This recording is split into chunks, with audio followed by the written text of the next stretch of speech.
검찰이 박근혜 전 대통령 구속 후 나흘 만에 서울구치소를 방문해 7시간째 보강조사를 벌이고 있습니다.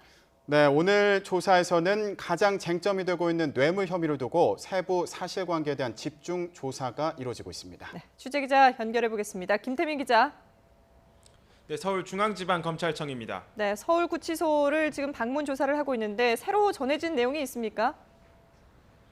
네, 검찰은 구속 후 나흘 만인 오늘 한웅재 부장검사의 주도로 구속 수감된 박근혜 전 대통령을 조사하고 있습니다.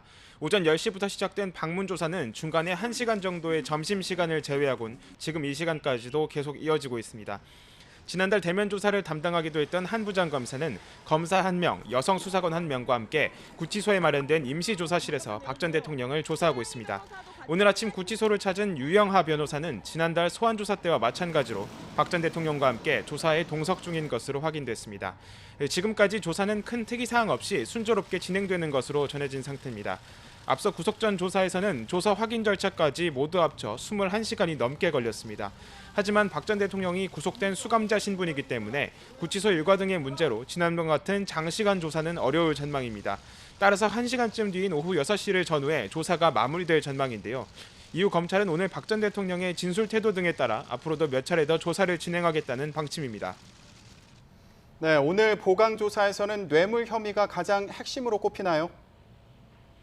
네, 그렇습니다. 검찰은 오늘 보강조사를 통해 박 전 대통령이 받고 있는 뇌물수수 등 혐의 전반의 사실관계를 보다 세세하게 파악한다는 방침입니다. 그동안 혐의를 완강히 부인해왔던 박 전 대통령이 오늘 구속 후 첫 조사를 받는 만큼 기존과 다른 진술을 내놓을지가 관건입니다. 박 전 대통령은 구속 직후에도 끝까지 억울함을 토로한 것으로 알려졌지만 이런 태도가 구속을 자초했다는 분석이 지배적인 만큼 대응 전략 수정이 불가피할 전망입니다. 따라서 일부 사실관계를 인정하면서 쟁점의 여지가 있는 뇌물 혐의에 대해서는 이후 법리 다툼에 나설 것이라는 관측이 나옵니다.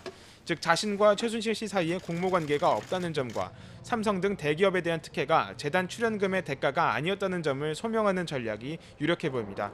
검찰 또한 마찬가지로 뇌물 혐의를 그 핵심으로 보고 세부 사실관계를 보강할 수 있는 진술 확보에 주력하는 방안으로 조사를 이끌어 나갈 전망입니다. 검찰은 대선 선거운동이 정식으로 시작되는 오는 17일 전까지 모든 수사를 마무리하고 박 전 대통령을 재판에 넘길 예정입니다. 지금까지 서울중앙지검에서 YTN 김태민입니다.